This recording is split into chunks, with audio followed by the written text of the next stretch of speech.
Irmãos, nós temos conversado aqui nesse mês de junho a respeito, o tema como oficiais da igreja. Isso é um tempo de preparação que nós temos antes das eleições. Nós teremos eleição aqui na igreja para diáconos e presbíteros no primeiro domingo de julho, e conforme a nossa Constituição, a igreja precisa ser orientada, precisa ser ensinada, e a palavra de Deus precisa ser exposta antes que essa eleição aconteça. E aí decidimos fazer essa série. Como temos 4 cultos e muitos frequentam ou participam apenas de um culto no domingo, nós estamos conversando aqui nos 4 cultos do domingo. Primeiro domingo de junho, nós falamos de maneira mais geral a respeito da igreja e da liderança da igreja. No domingo passado, a respeito dos diáconos. E hoje nós estamos expondo o que a palavra de Deus ensina para a gente a respeito dos presbíteros. Deixa eu falar um pouco para você, de repente, que está até chegando na igreja, novo, ou mesmo os mais antigos. É bom a gente lembrar. Nós somos uma igreja, a Igreja Presbiteriana do Brasil, e nós somos pastoreados através de oficiais que são eleitos pela igreja local. Nós votamos para escolher presbíteros e diáconos. Os diáconos são homens, e tanto os presbíteros vocacionados por Deus para o ofício. O ofício, a vocação, ela é interior, porque Deus fala ao coração de muita gente a respeito dos caminhos que Deus quer usar dentro da comunidade, dentro da igreja. Mas a vocação também é exterior, ou seja, as pessoas, a comunidade reconhece o dom, reconhece a vocação. O diácono tem como carro-chefe no seu dom, na sua vocação, o serviço. São homens chamados por Deus de maneira especial para servirem, para cuidar não somente dos cultos aqui no domingo, mas para servir a comunidade, servir especialmente os mais fracos, não somente viúvas, órfãos, mas outros grupos também fracos, muitas vezes doentes. Diáconos são chamados por Deus com esse intuito, com essa vocação forte do serviço. Presbíteros têm como carro-chefe na sua vocação a palavra de Deus, o ensino. A Bíblia diz que eles devem ser aptos para ensinar. Não necessariamente um presbítero deve ter habilidade para pregar publicamente a palavra de Deus. Talvez o seu perfil, a sua vocação de respeito a discipulados, a grupos pequenos, menores, aconselhamento bíblico, mas o carro-chefe da vocação de um presbítero é que a sua vida esteja pautada ou esteja sempre direcionada através da palavra de Deus, e os seus relacionamentos dentro da comunidade sejam também pautados, guiados, fundamentados na palavra de Deus. Essa é a vocação que tem, assim, principal de um presbítero na igreja. Nós somos pastoreados por um conselho que é formado por todos os presbíteros eleitos pela igreja, pelo pastor efetivo, que foi também eleito pela igreja, e pelos pastores auxiliares, que são convidados pelo pastor efetivo. No caso aqui na igreja, não foi tão bem escolhido assim. É um pior que o outro. Eu, Léo e Letinho. A gente está tentando ver quem é o pior. E nós fazemos parte também do conselho da igreja aqui, da Igreja das Graças. Irmãos, esse é um momento muito importante na vida da gente, na vida da igreja, de muita instrução.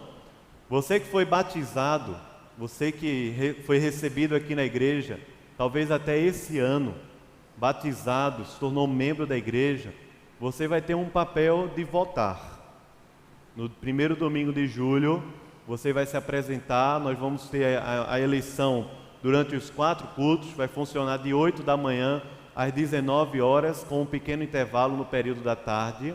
E você deve chegar para o culto, você vai votar e virar para o culto, ou talvez, se for durante o dia, você vem para o culto e vota depois, mas o fato é que você vai participar. Nós temos 6 vagas para diáconos, e nós temos 7 candidatos, nós temos 4 vagas para presbíteros, e nós temos 6 candidatos. Tem como projetar aí, já o quadro dos diáconos e presbíteros? Porque a gente já ora, lê a Bíblia, a palavra e continua. Nós, como membros da igreja, não temos o papel de fazer campanha para que nenhum desses seja eleito ou não eleito. Mas nós devemos, em primeiro lugar, orar, pedir a Deus discernimento espiritual, mas nós podemos também conhecer, procurar saber quem são esses aí. Bota aquela que são todos juntos, que fica, acho, mais didático. Esse aí. Esses são os diáconos, os candidatos a diáconos. Alguns já exercem a função, estão concorrendo a uma reeleição. Você deve conhecê-los, você deve procurar saber quem é a família, como é o procedimento, como é a vida de piedade, o ministério, se de fato tem o dom do serviço e vai abençoar a igreja, conforme a gente conversou no domingo passado aqui nos 4 cultos. Há também candidatos a presbíteros, pode colocar o segundo quadro lá, dos candidatos: Arthur Noronha, Eli Ribeiro, Miguel Ximenes, Neritônio Andrade, Raimundo Dias e Roberto Aguiar. São 6 candidatos, mas são 4 vagas, e essa vai ser uma eleição que você vai poder receber sua folha de voto e escolher de 0 a 4, ou seja, se você olhar e dizer, eu não vou votar em nenhum, tudo bem, você pode fazer isso e colocar na urna, mas você pode votar até 4, ou seja, até o número de vagas que nós temos. São 6, no caso de diáconos são 7 candidatos para 6 vagas, então a gente vai ter assim uma responsabilidade ainda maior, porque o que acontecia normalmente, em muitos contextos aqui, é que votávamos em todos. Seja feita a vontade de Deus, eu não conheço nenhum mesmo, então eu voto em todos. Na verdade, esse é um caminho que o Conselho decidiu para a gente poder se preparar melhor, orar mais e conhecê-los mais. Conhecer a família deles, conhecer se eles são homens da palavra de Deus, se estão aptos conforme 1 Timóteo capítulo 3, conforme Tito capítulo 1, conforme também Atos no capítulo 20, você vai ver um processo de despedida de Paulo, em que há muito ensino a respeito disso, e o livro de Atos inteiro também, enquanto Paulo plantava igrejas, e à medida que isso acontecia, eram estabelecidos presbíteros e diáconos também, como líderes da igreja de Cristo aqui na terra. Vamos abrir a Bíblia na carta de Paulo a Tito. Esse é o texto que nós vamos expor aqui hoje à noite. Carta de Paulo a Tito.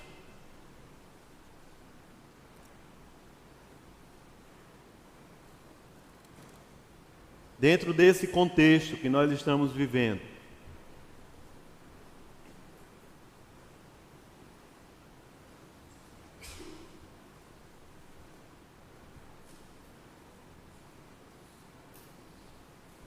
se você tem chegado aqui na igreja e não é membro ainda, você não vai poder participar da eleição.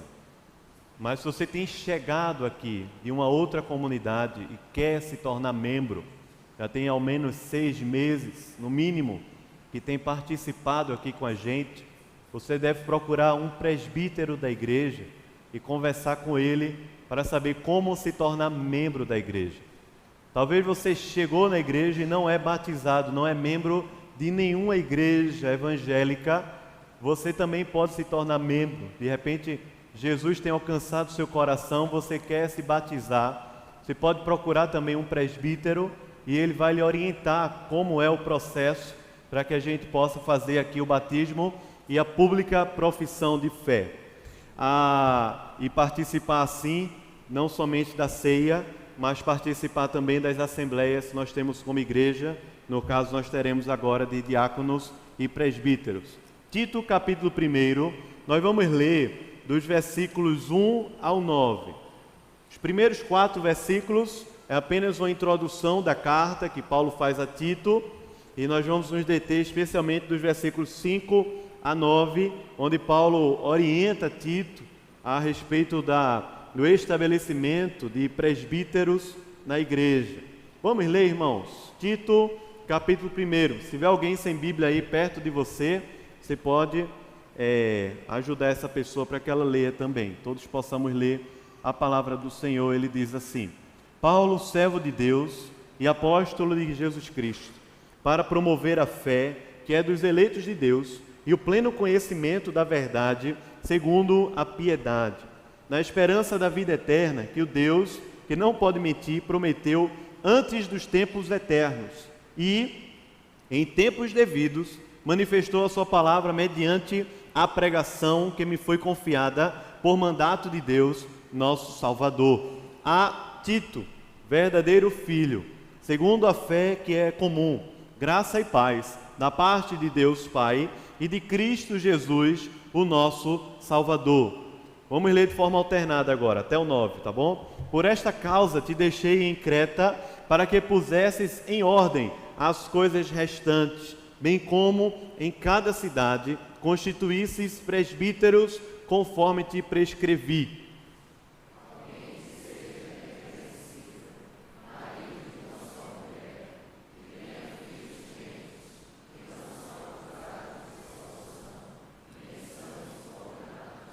Porque é indispensável que o bispo seja irrepreensível como despenseiro de Deus, não arrogante, não irascível, não dado ao vinho, nem violento, nem cobiçoso de torpe ganância.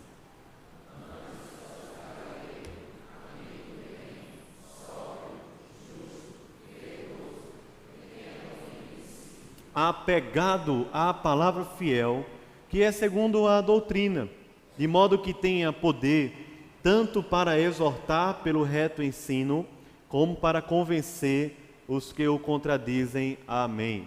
Vamos orar, irmãos? Se puder, feche os seus olhos, ora ao Senhor pela igreja, intercede. Deus, tenha misericórdia da nossa igreja aqui, igreja local. Ora pelos pré-candidatos a diáconos, presbíteros, que o Senhor conduza e faça a sua vontade, nos dê a graça de termos sempre homens de Deus pastoreando a sua igreja. Ore pelos pastores, ore pelo conselho, clame ao Senhor e peça também que Deus abençoe e fale ao nosso coração, nos eduque para toda a justiça.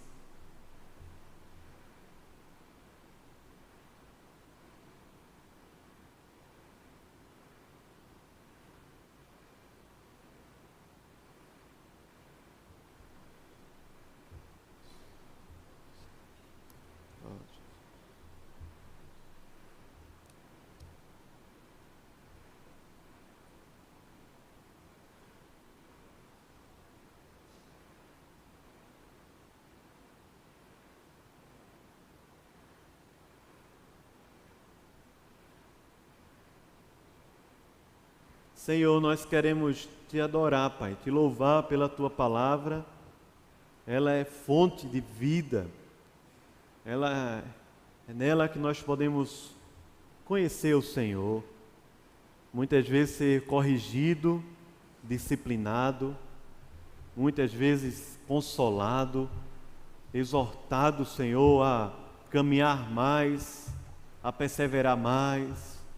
Muitas vezes é nela que recebemos o ânimo para poder prosseguir, crendo no Senhor.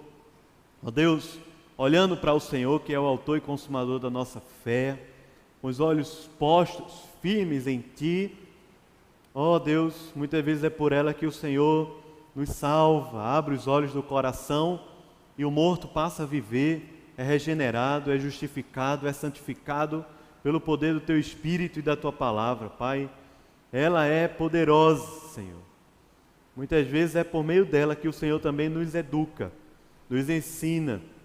Ó Deus, o Senhor nos dá fundamentos para que a gente possa viver a Tua vida aqui na terra, dentro da igreja, do ambiente comunitário do Teu povo, igreja local que o Senhor estabeleceu para nós, como também, ó Deus, dentro dessa terra, o Senhor que nos enviou em missão para a gente poder adorar o Senhor, a gente poder proclamar o Senhor aqui nessa terra, Pai. Queremos te pedir, Deus, que o Senhor nos abençoe, que o Senhor derrame graça e discernimento sobre cada um, membro dessa igreja que vai participar dessas eleições, para que a gente possa orar, te buscar, ó Deus, para que a gente possa ver na Tua palavra e possamos votar de forma consciente na Tua presença, Senhor. Livra-nos, Pai, de qualquer engano. Livra-nos, Senhor, de votarmos por amizade, de votarmos por representações humanas, mas que a gente possa, na Tua presença, Senhor, caminhar nesse processo aqui. Nos abençoa como igreja, Pai. Cada um desses candidatos, põe a Tua mão, faz a Tua vontade na vida deles, que eles possam amar o Senhor, amar a sua família, amar também, Senhor, a igreja, a comunidade do Teu povo e servir ao Senhor, servindo aqui em nosso meio. Deus, põe a Tua mão, Pai, sobre nós, nos abençoa, em nome de Jesus. Amém. Amém. Esse é um sermão um pouco atípico, talvez. Eu que sou professor em um dia da semana, às vezes vou pregar um sermão desse, fico com medo de estar como se estivesse na escola dando aula, né, e não pregando. Mas esse é um sermão bem atípico. Eu queria que a gente pudesse olhar de forma bem objetiva para a Bíblia, especialmente para os termos que Paulo vai colocando, e para isso eu quero hoje ser bem minucioso, bem detalhista nessa palavra que o apóstolo Paulo dá a Tito. Deixa primeiro eu contextualizar para você entender bem. Tito é um filho na fé de Timóteo. Ele fala aqui logo na introdução. Tito e Timóteo caminharam muitos anos com o apóstolo Paulo, provavelmente ali a partir da segunda viagem missionária. Tito, provavelmente um pouco antes, já acompanhava o apóstolo, e o fato é que eles eram considerados como filhos na fé do apóstolo. Você sabe que na leitura do livro de Atos, lá no capítulo 28, Paulo está preso em Roma, mas não foi naquela prisão que Paulo morreu. O texto de Atos termina ali no capítulo 28, dizendo que naquela prisão, durante 2 anos, Paulo tinha uma certa liberdade para poder não somente pregar e pastorear, receber pessoas, e foi de lá que ele escreveu também algumas cartas, como Efésios, Colossenses, Filemão e Filipenses também. O fato é que, depois dessa prisão, Paulo ainda passa alguns anos vivendo o seu ministério. E é nesses anos, após a prisão, que ele escreve as cartas a Timóteo, você vai ver logo anterior a Tito, e a carta a Tito. O contexto é mais ou menos o seguinte: Paulo é solto lá em Roma, ele vai passar pelas igrejas, provavelmente por Éfeso e pela região ali da Acaia, que é aquela igreja de Corinto, e quando ele passa por Éfeso, ele deixa lá em Éfeso o seu filho na fé, Timóteo, para ser pastor naquela igreja. Interessante que quando você lê a carta de Paulo a Timóteo, você vai ver que Paulo tinha um cuidado. Possivelmente Timóteo era bem mais jovem do que Tito, e algumas expressões do apóstolo para Timóteo não se encontram para Tito, porque provavelmente Tito era alguém mais maduro, não somente na fé, espiritualmente, mas também na vida. E Paulo deixa Timóteo em Tito e parte. Talvez nesse período onde aconteceu, e aí a Bíblia não vai contar para a gente, alguns historiadores, a 4ª viagem de Paulo. Você lembra que ele queria ir justamente para a Espanha, era o desejo do coração de Paulo ser enviado na época aos confins da terra para poder levar o Evangelho. Mas possivelmente nessa época Paulo passa por Creta e lá em Creta, numa ilha, ele deixa Tito. E com o mesmo intuito que deixou Timóteo em Éfeso, deixa Tito para poder pastorear uma igreja que fora plantada e que precisava de alguns cuidados. Precisava aquela igreja ter uma boa doutrina, um ensino da palavra de Deus. Aquela igreja precisava de treinamento e discipulado de líderes e que Tito, naquela ilha de Creta, estabelecesse presbíteros para que eles pudessem pastorear aquela igreja. Paulo sai de Creta, Tito fica lá, e aí Paulo escreve essa carta, orientando o seu filho na fé a respeito dos processos que ele deveria ensinar e vivenciar lá na igreja de Creta. É uma carta de apenas 3 capítulos. Você vai ver que ele fala sobre os presbíteros, você vai ver que Paulo lembra a Timóteo que os dias não são bons, que o contexto em que não somente a igreja de Creta, mas muitas igrejas já no primeiro século vivia, era um contexto muito difícil. Paulo fala isso para Timóteo, Paulo fala isso para Tito, e não é muito diferente dos nossos dias hoje. É tanto que, logo no contexto posterior, Paulo, quando fala sobre estabelecer presbíteros, você pode olhar, por favor, o versículo 10 aí na sua Bíblia, capítulo 1, no versículo 10, logo que ele fala sobre esse processo para estabelecer presbíteros na comunidade lá em Creta, ele justifica isso a partir do verso 10. E a justificativa de Paulo é a respeito de pessoas que estavam dentro da igreja, homens, mulheres, cretenses, que viviam dentro da igreja e não fora da igreja. E dentro da igreja viviam esse tipo de processo aqui. Ele fala porque, ou seja, a justificativa, a razão para que haja líderes, pastores no meio do rebanho, conforme é descrito aqui as qualidades e tudo, é porque existem muitos insubordinados, muitos pauradores frívolos e muitos enganadores, especialmente aqueles que são mais religiosos, são aqueles chamados da circuncisão.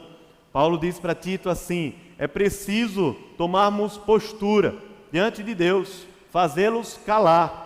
É preciso, diante de Deus, tomarmos posição pela palavra de Deus e fazê-los calar. E ele continua dizendo, porque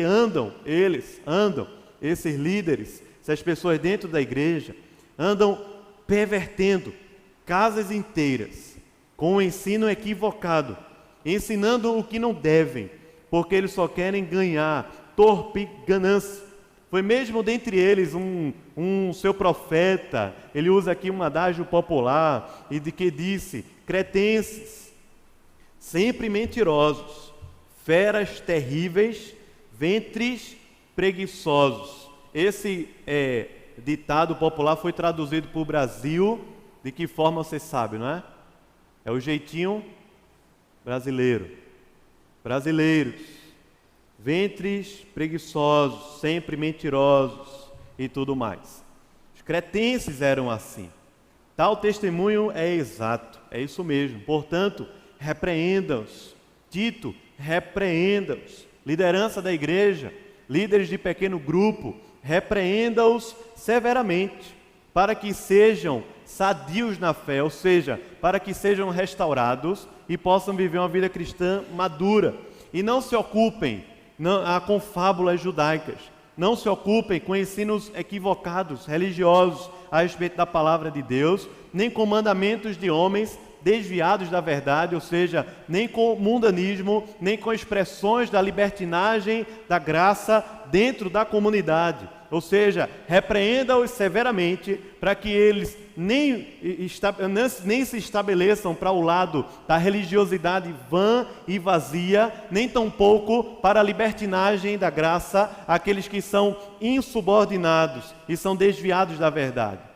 E ele continua e conclui a sua fala dizendo que todas as coisas são puras para os puros, todavia para os impuros e descrentes nada é puro, porque tanto a mente como a consciência deles estão corrompidas. No tocante a Deus, professam conhecê-lo. Ou seja, Paulo não está falando sobre pessoas fora da igreja, estão dentro da igreja. Eles dizem que conhecem a Deus, no entanto, o negam com a sua vida. O negam por suas obras. E é por isso que são abomináveis, são desobedientes, e eles não deveriam servir, não deveriam nem servir, nem liderar. São reprovados para toda boa obra. Paulo deixa para Tito uma justificativa muito plausível. E para nós isso não é tão desconhecido, porque o ambiente de igreja não é um ambiente fácil. Se você tem pelo menos 2 ou 3 anos de igreja para trás, ou mais para cima, aí 10, 20 anos, você sabe que, ou eu imagino que provavelmente, dentro da igreja você já deve ter se magoado, se ressentido, ou visto coisas que nem agradaram o seu coração, nem o meu, nem tampouco aquilo que é mais importante, agradaram o coração de Deus. Igreja não é fácil. É isso que muitas vezes tem levado pessoas aqui no nosso tempo a buscar igrejas alternativas ou a buscar caminhos alternativos chamados de desigrejados, em que eles dizem que a igreja sou eu, enquanto que na verdade a expressão da igreja ela é comunitária. Essa é a grande tentação, porque quando sofremos alguma mágoa, algum ressentimento, ou por causa de alguma discordância, ou por causa até de algum desvio, a tendência do nosso coração é querer pular fora, é querer não se envolver. A nossa igreja aqui, pela graça de Deus, tem recebido pessoas de outras comunidades também. Mas deixa eu dizer para você, porque quando eu cheguei aqui na igreja, para me tornar membro, eu cheguei também com o coração muito ferido, muito desanimado, e eu queria desistir da fé, queria desistir da igreja, queria fazer qualquer coisa, menos me envolver. O fato é que, muitas vezes, quando migramos de uma igreja para outra, ao invés de abrirmos o coração para Deus, nos consagrarmos de verdade e nos dispormos para sermos usados por Deus, gastos por Deus, inclusive para sofrermos, não por causa da igreja, mas por causa do Evangelho, vamos nos guardando, nos preservando. E muita gente vai ficando aí no culto, chega, vai embora, não se envolve, não se integra com grupos pequenos, com ministérios da igreja. A igreja não está precisando de você, irmão, nem de mim. Nós não somos, nenhum de nós aqui, somos pessoas necessárias, o nosso trabalho, isso, aquilo, outro. A questão é que quem mais perde com isso somos nós.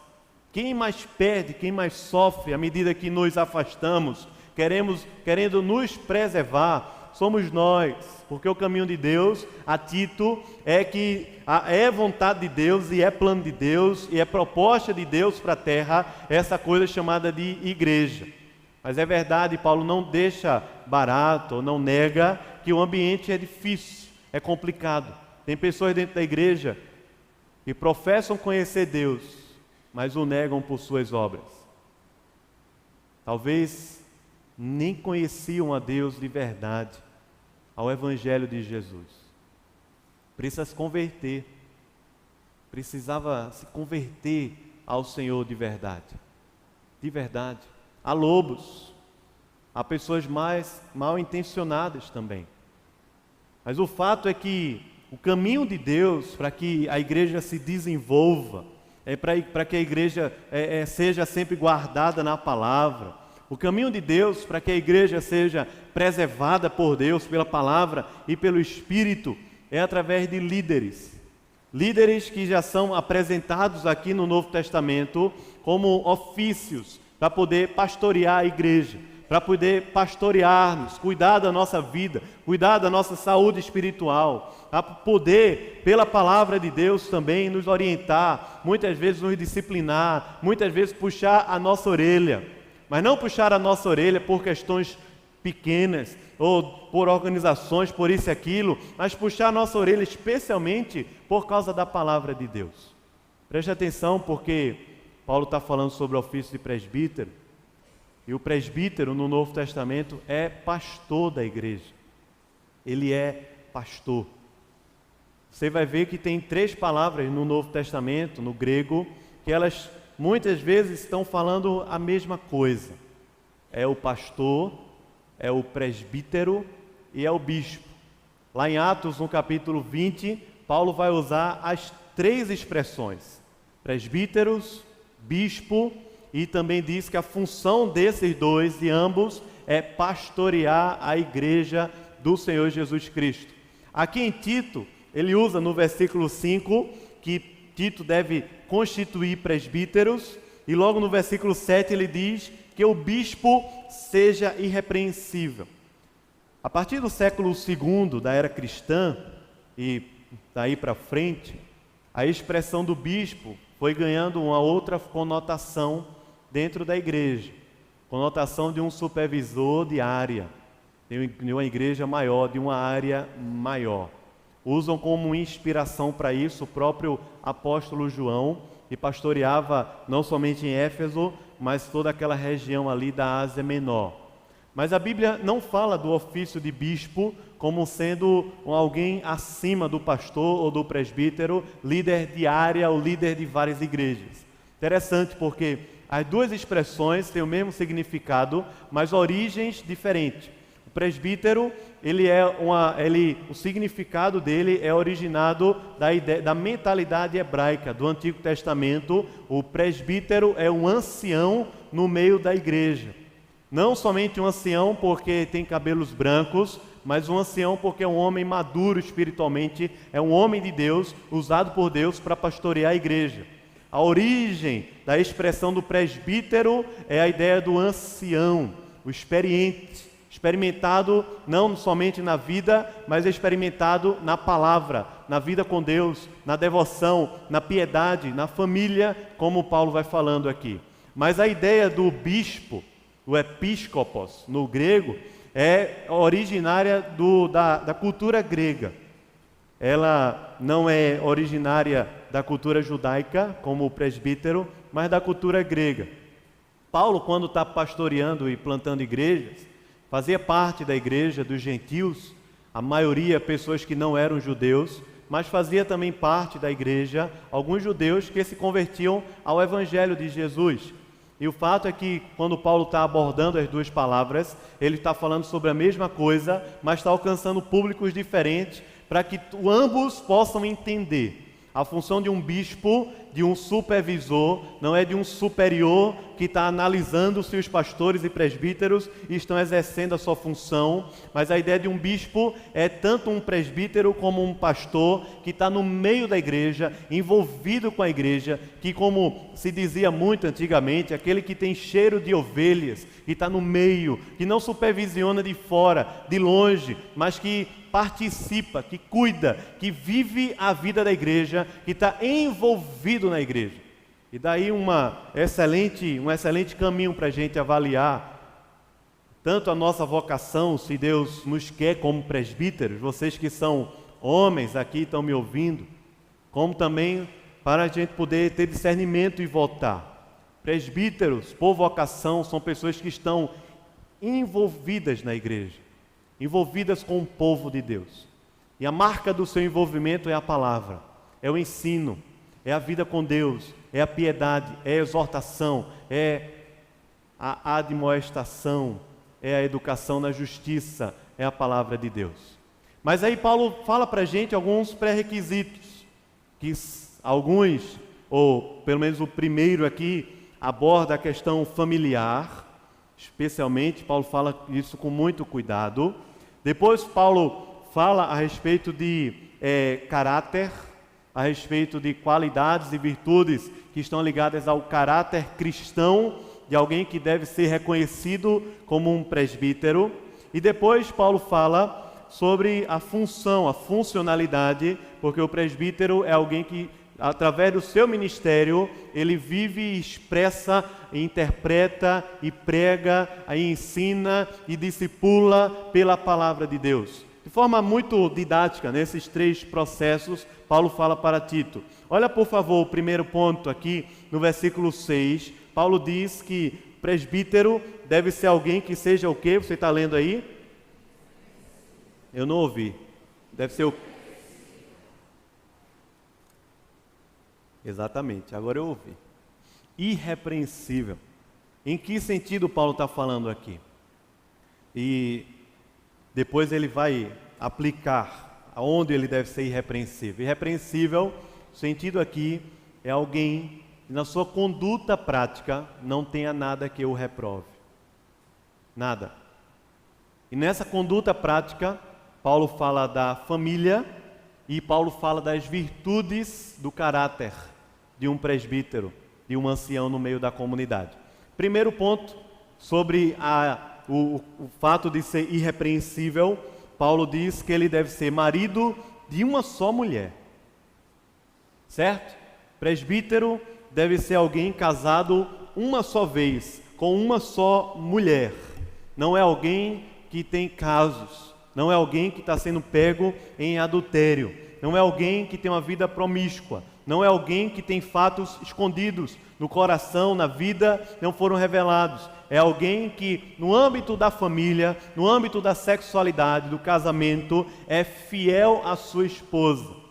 E esse é um excelente parâmetro que Paulo fala para a gente poder avaliar e para a gente poder também perceber se somos chamados. Ou seja, se nós, diante de Deus, ou se nós estamos vendo pessoas que cuidam, que pastoreiam a sua casa.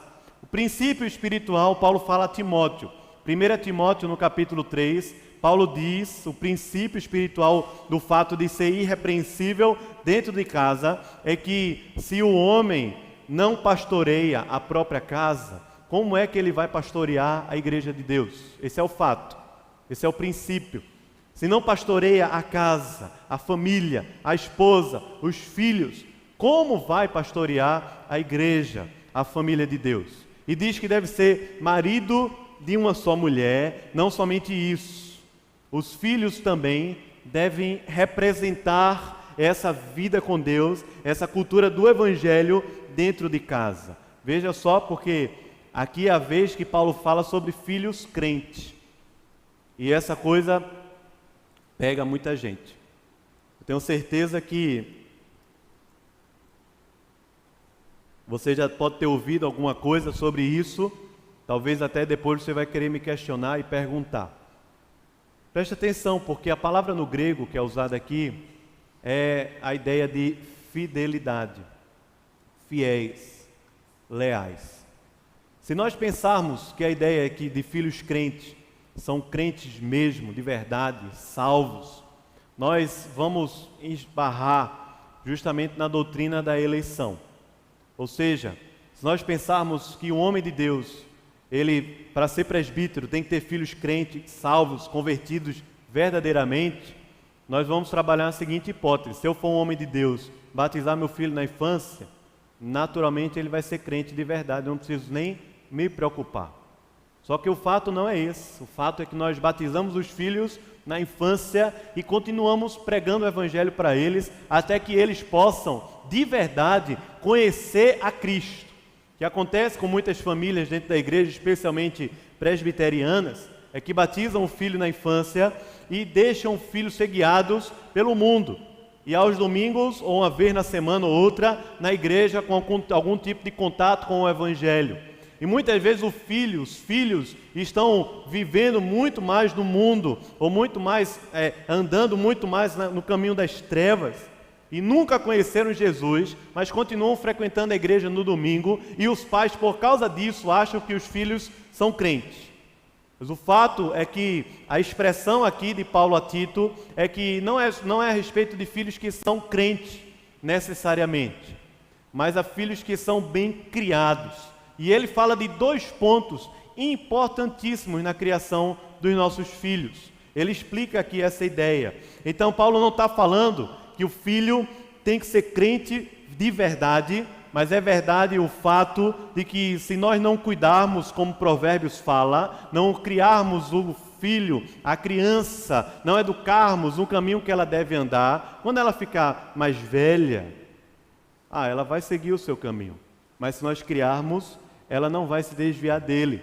Mas o fato é que a salvação não se dá pela fé dos pais, ela precisa ser revelada ao filho, seja ele criança, adolescente, jovem, talvez até adulto, mas esse é um conhecimento, é uma revelação que é pessoal, do Evangelho no coração. Mas Paulo diz que para ser presbítero, Os filhos devem ser uma vitrine da sua espiritualidade dentro de casa e dentro da igreja. E essa vitrine não pode, talvez, não necessariamente ser um homem crente ou uma mulher crente de verdade, mas Paulo diz que eles devem ser fiéis, respeitáveis, leais, submissos. E Paulo diz duas características, duas virtudes extremamente negativas na vida dos nossos filhos. Preste atenção, porque aqui a ideia não é somente de filhos que estão fora da igreja, talvez filhos que estejam dentro da igreja. Paulo fala assim, os filhos crentes, que não são acusados de dissolução, nem são, o que, irmãos? Insubordinados. Ou seja, o que significa ser um filho fiel, leal? Ele diz, não ser acusado de dissolução, não viver uma vida dissoluta, e deixa eu traduzir melhor isso aqui, não viver uma vida mundana. Não é aquele que vem à igreja somente para justificar a fé para os pais. Não viver uma vida dissoluta, desregrada, sem respeito, que as redes sociais são uma vitrine dessa falta de Deus no coração e na vida. Não são filhos que andam de forma dissoluta nesse mundo, que não cuidam da sua vida com Deus, que não cuidam da sua vida profissional, que não cuidam da sua educação. Não, devem ser filhos respeitáveis, fiéis, não mundanos, não perdidos, não sem freios, não aqueles que são também, como ele diz no segundo ponto, insubordinados, ou seja, aqueles que são rebeldes, que não conseguem se submeter à liderança, que não conseguem se submeter nem ao próprio pai, nem à própria mãe, que não respeitam os pais dentro de casa, não respeitam a liderança dentro da igreja, não respeitam o patrão no trabalho, não respeitam o professor na escola. Não deve ser assim. E se for esse o caso, Paulo diz que está desabilitado para ser presbítero. E o princípio espiritual é, como pode esse pastorear a igreja de Deus, se não pastoreia a sua própria casa? Paulo continua falando, e ele diz no versículo 7, passando aí para um outro ponto, que é indispensável que o presbítero, ou o bispo, ou o pastor, seja irrepreensível também como despenseiro de Deus. E aí Paulo vai atribuir algumas virtudes que diz respeito ao nosso caráter, à nossa vida com Deus. O despenseiro é uma figura pouco comum nos nossos dias. Eu só conheço despenseiro por causa de novela da Globo ou do filme do Batman, que é o mordomo. Não que eu assista a novela da Globo, tá? Assistia. Mas só conheço assim, porque é um mordomo. Aquela pessoa de alta confiança do patrão, ou do pai, ou do homem de casa, para poder cuidar da sua casa, da sua vida. Um exemplo legal disso é o próprio José, lá em Gênesis. Lembra José na casa de Potifar? Potifar confiou tudo para José. José cuidava de tudo. José cuidava das finanças, José cuidava da despensa, José cuidava dos empregados que havia na casa, José cuidava da família de Potifar. Potifar saía de casa e deixava sua esposa sozinha lá com José. Potifar confiava até a sua esposa a José. Para ser um despenseiro, um mordomo, esse cara tem que ser de confiança ou não? Muita confiança. Você vai entregar o seu dinheiro, você vai entregar os seus bens, você vai entregar a sua família, os filhos, aos cuidados desses. Esse é o despenseiro. A ideia aqui no grego é o oikonomos, que é a ideia de alguém que põe ordem na casa.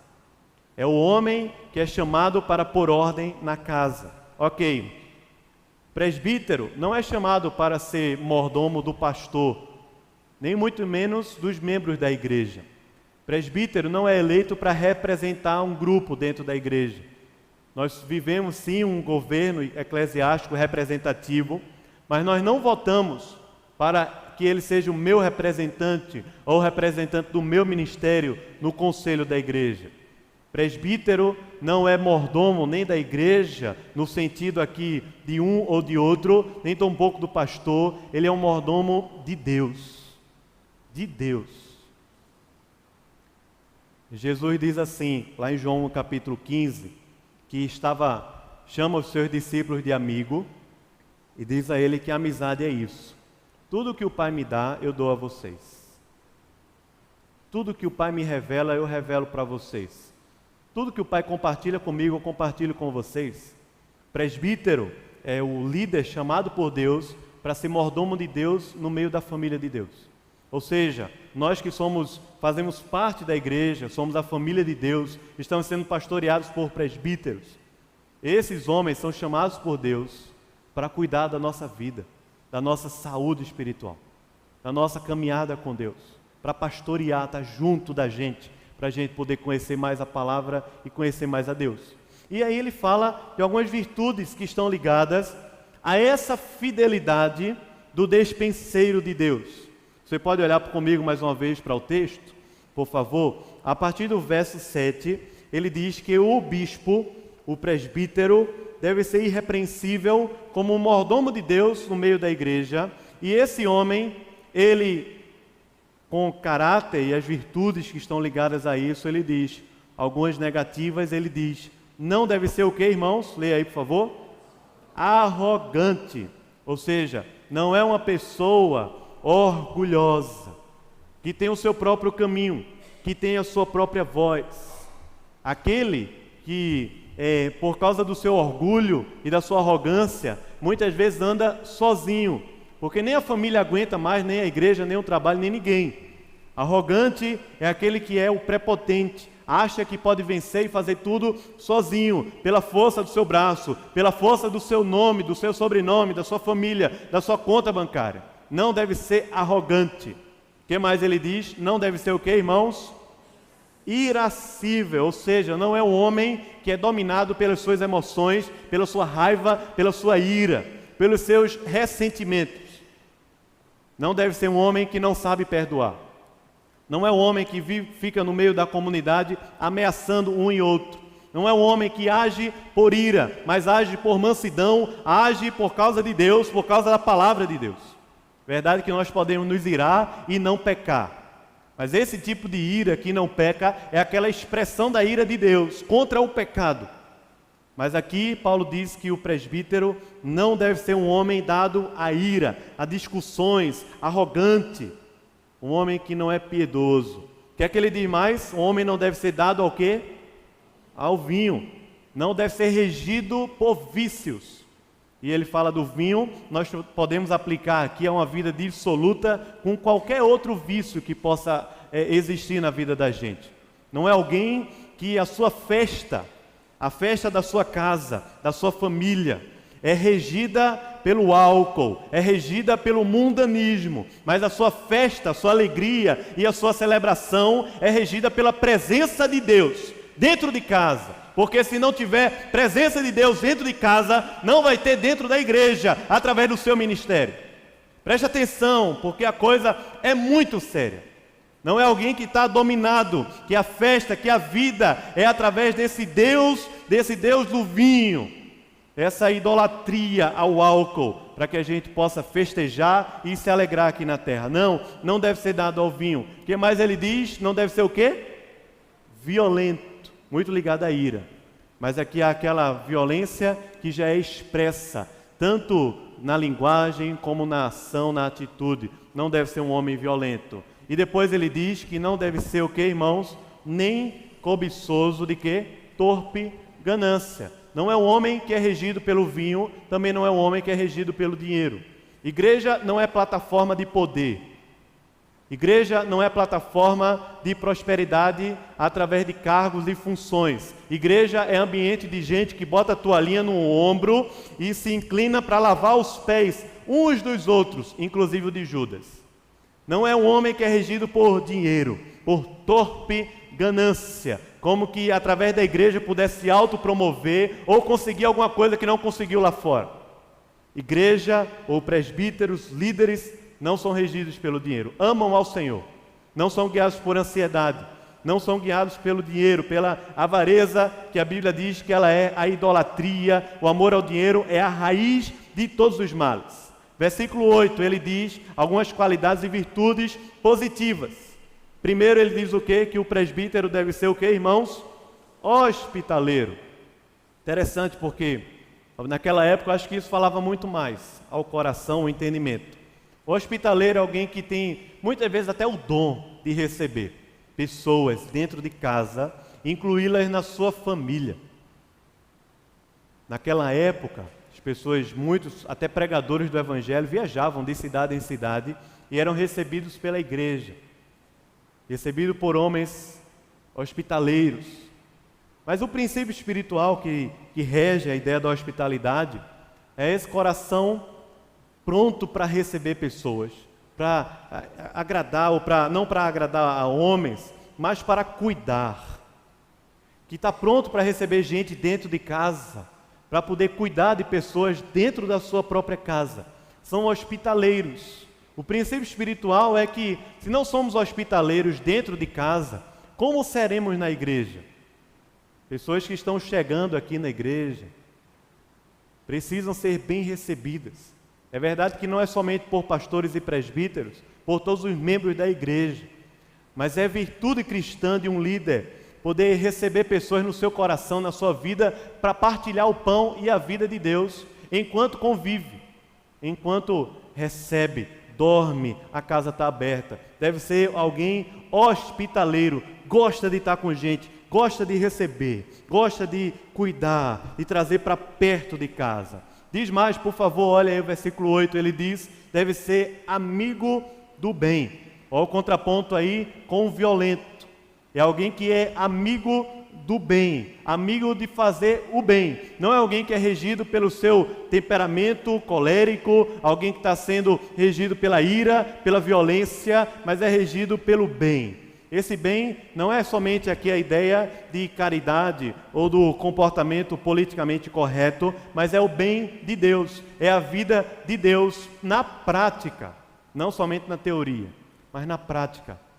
Alguém que na hora em que todo mundo quer apedrejar, ele vai ter discernimento espiritual, para não ser guiado pelos corações irados das pessoas que estão ao redor, mas para ser amigo do bem, para abençoar, cuidar, pastorear a igreja do Senhor. Diz mais, deve ser amigo do bem, deve ser também sóbrio, sobriedade. Está muito ligado a esse finalzinho do versículo 8 que diz, tenha domínio de si. Ou seja, um homem de Deus, para ser líder na igreja, precisa ter aquela virtude do Espírito, de forma prática, visível, chamada de domínio próprio. Sobriedade, equilíbrio, mas não somente um equilíbrio mental, de alguém que consegue trabalhar com a mente, com o coração, mas de alguém que, diante de Deus, tem domínio sobre o corpo, sobre as emoções, sobre o coração, e o domínio que vem de Deus e não que vem do homem, que vem do próprio coração. Presbítero, como virtude, deve ser justo e piedoso. Ou seja, um presbítero, para ser presbítero, precisa ser homem de Deus. Você, quando olhar e for votar, você precisa saber se esse homem anda com Deus, conhece a Deus, porque a piedade, a expressão da piedade não é ter pena, uma pessoa que tem compaixão uns dos outros. A expressão é alguém que é apegado à vida com Deus, a pregação da palavra, a oração, ama a igreja, ama o Senhor sobre todas as coisas. Essa é piedade. Paulo diz para Timóteo que ele deve seguir o padrão da piedade. Paulo diz para Timóteo também que se ele for piedoso dentro da própria igreja, ele vai ser perseguido. Mas o fato é que para sermos líderes, nós precisamos amar a Deus mais do que qualquer outra coisa, mais do que a própria igreja, porque a igreja, ela é a noiva de Cristo. Teve um pastor pregando lá em São Paulo, e ele falava o seguinte, que a igreja é a noiva de Cristo, e nós também somos igreja, pastores e presbíteros somos igreja também. Quem vai fazer o casamento, quem deve casar, somos nós, a igreja e Cristo, quando Jesus Cristo voltar. Ele fala que muitas vezes nós líderes estamos paquerando a noiva de Cristo. Já pensou nisso? Amamos mais a igreja do que Cristo. Pensamos que a igreja é minha, é nossa, essa coisa é meu, esse ministério é meu. Eu tenho domínio. Como 1 Pedro fala no capítulo 5, a gente estudou pela manhã, não são dominadores, têm um coração de pastor. Não são dominadores pela força, pela voz, pelo nome, pela posição, mas porque são servos e não estão paquerando a igreja de Cristo. Terceira coisa que Paulo fala a Tito é que eles devem ser apegados à palavra de Deus. Leia por favor comigo o versículo 9, quando ele diz assim: o presbítero, ou os presbíteros, essa ideia de um corpo de presbíteros, devem ser, por favor, leia comigo o versículo 9, ele diz: apegado à palavra fiel, que é segundo... Vamos lá, irmãos?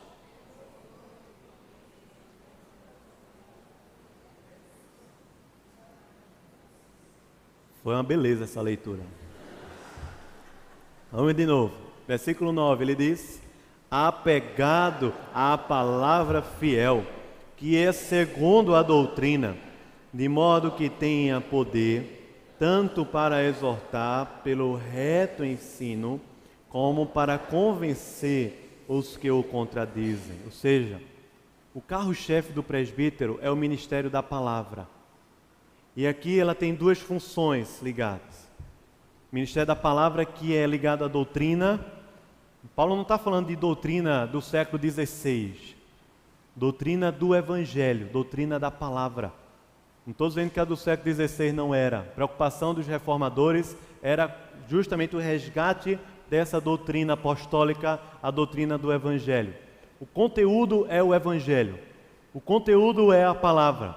O conteúdo é o próprio Cristo. É gente que está apegado à palavra de Deus e lê a palavra de Deus não com as lentes da nossa era, não com as lentes de um ou de outro, mas lê a palavra de Deus com as lentes do Espírito e através de Cristo. Gente que é apegado de verdade, crê de verdade na palavra, na doutrina do Evangelho de Cristo Jesus. E ele diz que esse homem, ele não é um homem fraco, ele não é um homem que não tem voz, ele não é um homem que está sendo levado para lá e para cá por irmãos, por ventos de doutrina. Esse é um homem poderoso. Diz que porque é apegado à palavra, porque é apegado à doutrina, ele tem poder. E esse poder é o poder da palavra, é o poder do Espírito, para poder exortar os irmãos pelo reto ensino, como também para poder enfrentar lutas e dificuldades dentro da igreja. Presta atenção. A função aqui é dupla: exortar no sentido de animar, trazer os irmãos para a palavra, ser inspirador, ser um inspirador da vida de Deus no meio da comunidade. Pessoas que começam a caminhar perto de presbíteros são aproximados mais a Deus. Pessoas começam a se aproximar de pessoas assim e de caminhar com pessoas assim, se apegam mais a Deus, se apegam mais à palavra de Deus, se apegam mais à piedade. Porque eles são poderosos para exortar. Não consegue estar junto, convivendo com pessoas que estão vivendo a vida fraca, desanimada ou até mundana e ficar calado como quem não quer nada. Numa mesa falando sobre tudo menos Deus e ficar calado como quem não quer nada. É um homem poderoso para exortar, animar, levar as pessoas para mais perto de Deus, mas também para enfrentar lutas pela palavra. A ideia aqui de convencer os que o contradizem não é de um apologeta que tem habilidade para pregar o Evangelho numa universidade ou num contexto bem difícil. É alguém que dentro da comunidade, dentro da igreja, consegue enfrentar as lutas, as oposições pela palavra e enfrentar mesmo, de verdade. Porque essas coisas existem. Paulo fala porque existem muitos. E ele vai descrever a partir do verso 10, como nós já lemos. Ou seja, tem luta, tem dificuldade. Tem gente que quando ouve a palavra dá coceira nos ouvidos. Tem gente que está esperando a primeira oportunidade para poder pular fora, porque não quer Deus, não quer o Evangelho, não quer a palavra de Deus. Tem gente no meio da igreja que está vestido de ovelha, mas é lobo. Tem gente no meio da igreja que tem a carcaça de crente, mas por dentro não tem Evangelho, coisa nenhuma. É assim, o ministério é esse ambiente. Jesus Cristo não negou, foi muito claro sobre isso. Mas o fato é que Deus levanta líderes apegados à palavra, não somente para exortar, como também para confrontar, como também para expor, como também para chamar na grande, e não por causa dele, ou por causa de uma coisa ou de outra, mas pela palavra de Deus. São homens poderosos na palavra. Você pode estar pensando, eu não sou presbítero, eu não sou diácono, eu sou mulher, e por isso essa função, esse ofício, Deus não reservou para você. E você pode pensar, talvez seu marido não tenha essa vocação, como é que essa palavra vai aplicar ao nosso coração? Presta bem atenção. Em primeiro lugar, talvez Deus queira levantar aqui em nosso meio, não hoje, talvez até amanhã, daqui a 5, 10 anos, presbíteros e diáconos, talvez pastores, talvez missionários, para liderar a igreja de Cristo na terra. E a palavra que a gente deve dizer é: eis-me aqui, Senhor, faz a tua vontade na minha vida. Em segundo lugar, você é membro da igreja, você tem participação direta nisso. Não somente para votar, mas para orar, para cuidar.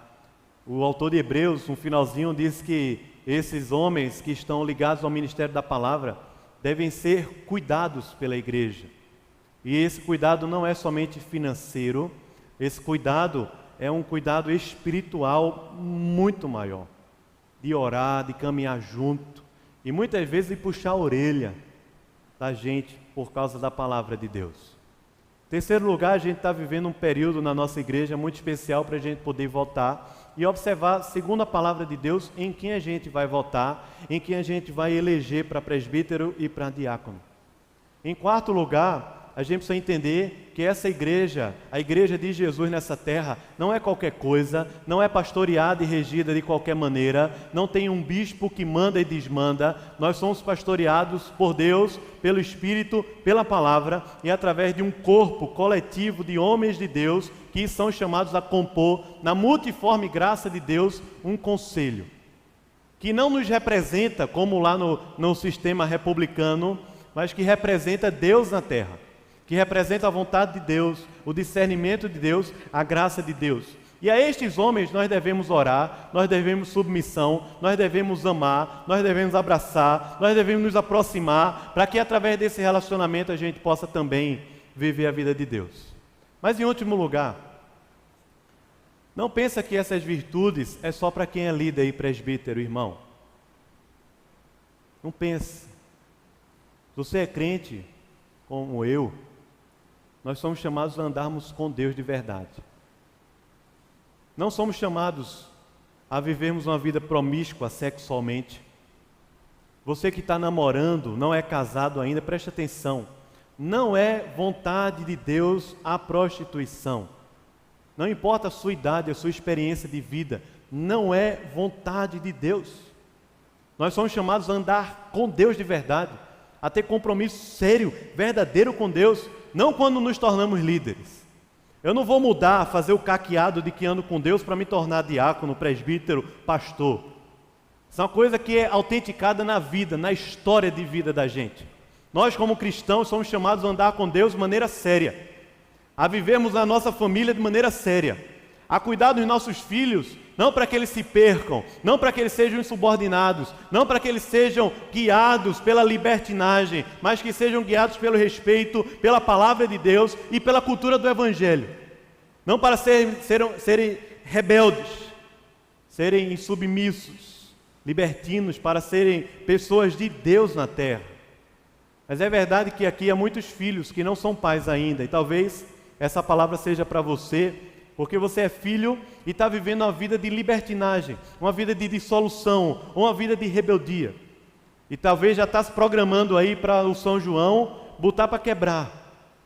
E postar na rede social, não a novidade, mas postar o coração, a perdição do coração, porque prefere festejar ao redor do álcool, ao redor da prostituição, do que se alegrar na presença de Deus, junto com o povo de Deus. Não festejar uma cultura idólatra, mas festejar a cultura do Evangelho de Jesus nessa terra.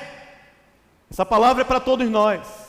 Preste atenção, porque Deus não chama a gente para andar com Deus e ter um caráter duplo. Tiago fala que o ânimo dobre. O nome é o nome disso. Não é não. É uma vida cristã autêntica, Homens de Deus, hospitaleiros, não violentos, não irascível, não dado ao vinho. Homens que vivem com Deus, justos, piedosos, mansos, cheios da justiça de Deus, cheios do poder de Deus. É verdade também que, porque muitas vezes abrimos mão e nos perdemos no coração, nos tornamos crentes fracos, cristãos fracos, sem poder, sem palavra, sem expressão de Deus na terra. E ele fala para Tito que os líderes devem ser fortes. Mas João diz também que os jovens, as pessoas no meio da igreja, e não é somente os jovens de idade, diz para todos nós, devemos ser fortes, fortes em Deus nessa terra, cheios da palavra de Deus nessa terra, para vencermos o maligno aqui nessa terra.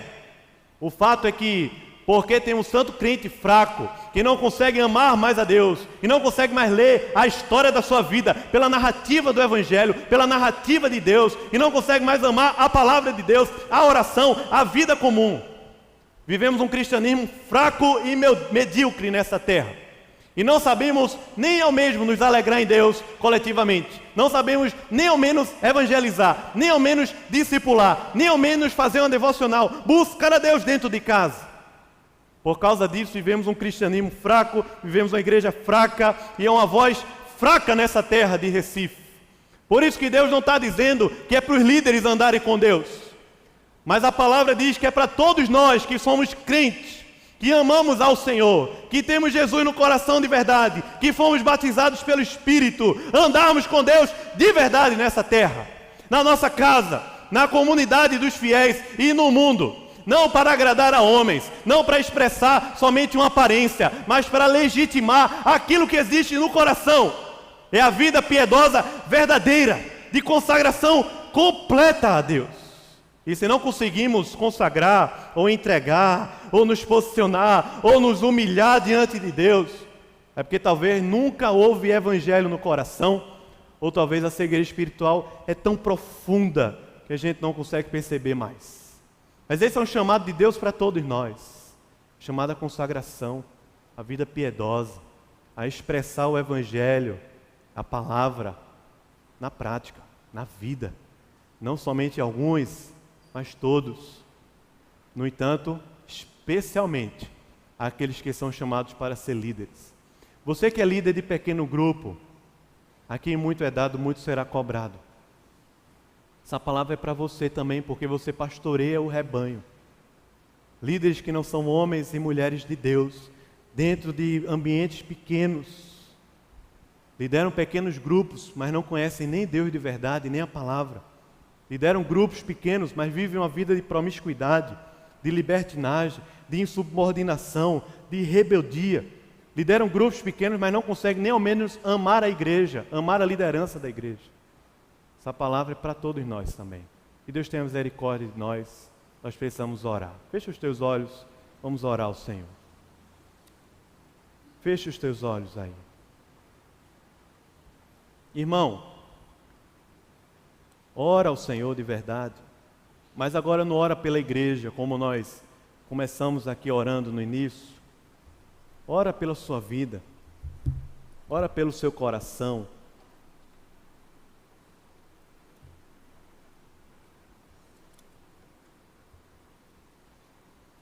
Diga: Senhor, eu quero esse evangelho, essa doutrina, esse poder da tua palavra. Você pode orar, dizer: Deus, eu quero consagrar.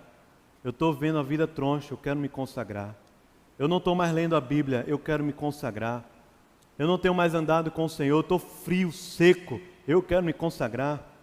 Eu estou perdido na lama do pecado, eu quero me consagrar. Eu não consigo nem ao menos sentir mais a presença de Deus, mas eu quero me consagrar ao Senhor. Eu não consigo me dominar, mas eu quero me consagrar. Deus, quebranta o meu coração, arrebenta com todas as estruturas da minha alma. Ó Senhor, venha sobre nós aqui, tenha misericórdia. Irmão, se você quer aproveitar essa oportunidade de se consagrar de maneira especial a Deus, fique em pé no seu lugar, eu quero orar por você. Por você. Eu quero ser homem de Deus, mulher de Deus, piedoso, levar Deus a sério. Fica de pé no seu lugar. Não somente você quer ser presbítero, líder. Você quer ser líder do seu coração, na presença de Deus. Fique em pé, eu quero orar por você. Clame ao Senhor por um quebrantamento. Entregue essa causa ao Senhor. Essa que aflige o seu coração. Entregue essa culpa que muitas vezes está deixando você imobilizado, não consegue andar, não consegue enxergar. Entrega ela para o Senhor e caminha. Levanta-te e anda, é a palavra de Jesus. Ó Senhor, fecha os teus olhos, clama, pede a Deus misericórdia, Senhor. Talvez tenha gente aqui em pé que esteja entregando a vida para Jesus. Você pode dizer: Senhor, eu quero Jesus na minha vida. Eu quero o Teu Espírito. Eu quero de verdade andar com o Senhor. Ó Espírito, vem sobre nós, Senhor, e regenera. Faz novo todas as coisas para a glória do Teu nome, Senhor. Alcança, abençoa. Ó Deus, restaura os nossos passos, o nosso caminho, a nossa vida, Senhor.